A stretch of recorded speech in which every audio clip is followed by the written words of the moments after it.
Nininarabis ako. So, ang ating pong pag-aaralan sa umagang ito ay kung paano ba tayo mapupuspos ng banal na espiritu.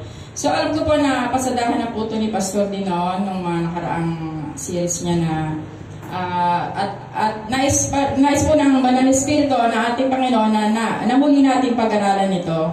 Bago po lahat, nais ko muna humingi ng gabay at patnubay sa ating Panginoon. Tayo muna'y manalangin.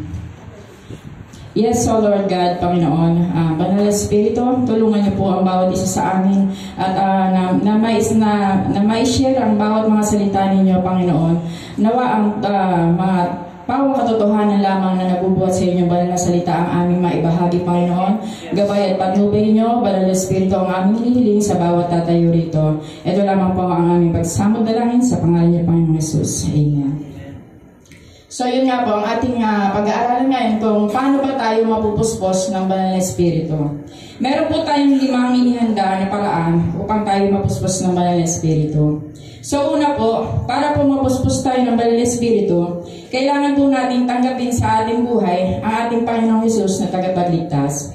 So mga kapatid, ito po ang unang paraan para matanggap natin ang kapuspusan ng banal na espiritu. So, kailangan po natin manampalataya sa ating Panginoong Hesus na tagapagligtas. So, kasi po, di po tayo mapuspos ng banal na espiritu kung wala po sa buhay natin ang ating Panginoong Hesus. Basahin po natin sa Efeso 1:13.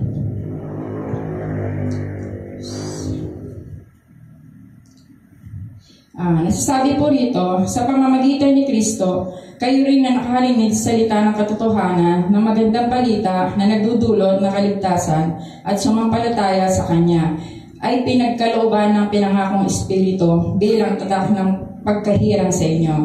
So, amen. So, yun nga po, ang unang-unang susi talaga na para mapuspos tayo ng banal na espiritu ay tanggapin natin sa buhay natin ang ating Jesucristo na tagapagligtas at doon kikilos sa buhay natin ang banal na espiritu.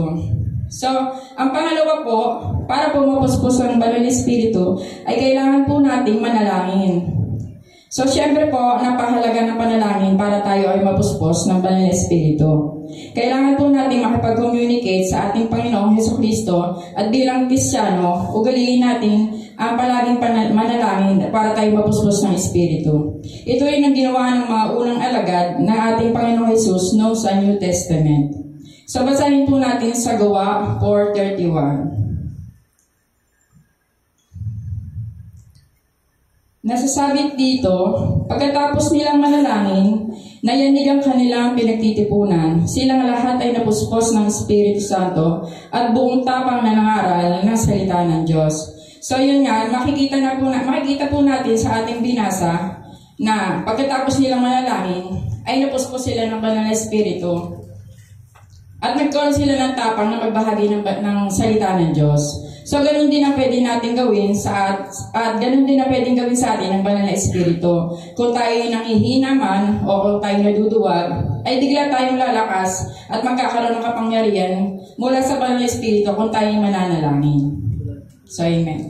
So, mga kapatid, patuloy lang tayong manalangin ng walang humpay dahil ito naman po talaga ang inuutos sa atin ng Biblia na tayo manalangin upang maranasan natin ang kapuspusan ng banal na espiritu.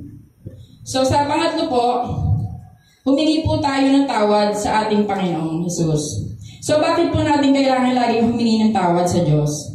So syempre po, mga kapatid, nagkakasala pa rin po tayo. At tayo, kahit tayo mga Kristiyano na at kahit na tinanggap na natin si Jesus bilang tagapagligtas, hindi pa rin tayo perpekto. So kailangan pa rin natin magpalinis lagi at humingi ng tawad sa Diyos. Dahil araw-araw pa rin tayo nagkakasala dahil tayo nasa mundo pa rin. So, tandaan po natin na ang kasalanan ay nagiging hadlang para hindi tayo mapuspos ng banal na espiritu. So mga kapatid, kung gusto natin mapuspos ng banal na espiritu, humingi po tayo lagi ng tawad at ang mga ano pa mga nagagawa pa natin pagkakasala ay talikdan na natin. So para talaga makakilos sa atin ng banal na espiritu. Isang halimbawa na lang po yung nangyari po sa akin na bilang Kristiyano na nakagawa pa rin po ako ng pagkakamali sa ating Panginoon. At ang naramdaman ko puro na hindi talaga kumilos ang banal na Espiritu sa akin dahil kahit na humingi ako ng tawad o tulong at sabi ko, Lord, tulungan niyo ako sa nangyayari sa akin. Parang ang naramdaman ko noon, walang kumikilos, walang conviction sa akin, walang nararamdaman kahit anong kilos na Espiritu dahil ang sinusunod ko yung laman ko eh. Parang ang nangyayari nun, araw-araw akong umiinom na, parang gano'n, gabi-gabi, umiinom na ako. Parang hindi ko na, tas ang gulong-gulo na naisip ko, pati pamilya ko, magulo na. Kasi parang walang espiritu na umaano sa akin eh. Sarili ko pa rin ang sinusunod ko eh. So, ayun nga, masyado ko nasaktan yung banal na espiritu, kaya siya'y nanahimik pansamantala sa akin. Pero alam ko na nasa akin pa rin ang banal na espiritu dahil nararamdaman ko na gusto kong magbago. Kasi humihingi ako ng tulong sa inyo. Sabi ko, ramdam ko nasa akin pa rin, pero tahimik siya. Hindi siya kumikilos kasi hindi ko tinutuloy sa sarili ko eh. So basahin po natin sa Efeso 4:30.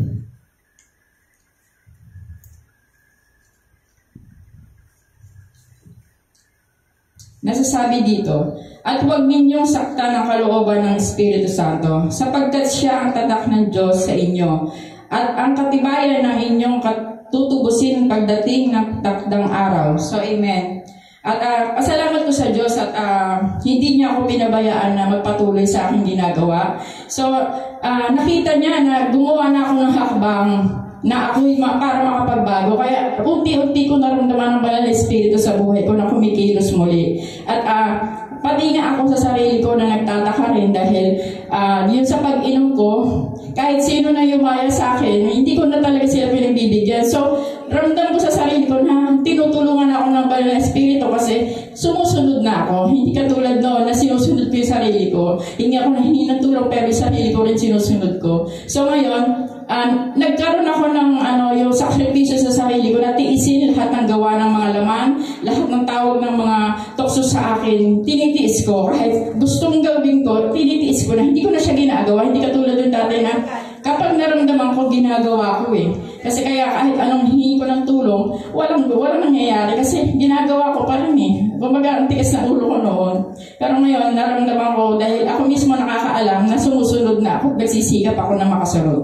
So yun nga, napakahirap, napakahirap talaga pag ang Espiritu Santo ay napighati natin, kumbaga nasaktan natin eh. Kasi sinasabihan ka, huwag mong gawin, pero ginagawa mo. So talagang nasaktan siya, hindi siya talaga kikilos normally talaga, na talagang mananahimik siya sa atin. So, ang pang-apat po ay ang hingi natin sa Diyos ang kapuspusan ng Banal na Espiritu. Siyempre po mga kapatid, kung gusto natin mapuspos ng Banal na Espiritu, hingin po natin ito sa Diyos. Opo, kanina po ay sinabi natin na ugaliin natin manalangin at gustong-gusto ng Diyos na humihingi tayo ng ayon lamang sa kanyang kalooban. At sigurado kung ayon lamang sa kanyang kalooban ay kanyang pagbibigyan. Kasi yun lang naman ang hiling ng Diyos tayo, kumbaga, hingin natin at siya ay magbibigay. Di ba nasa Bible din po yun? Basahin po natin sa Marcos 11:24.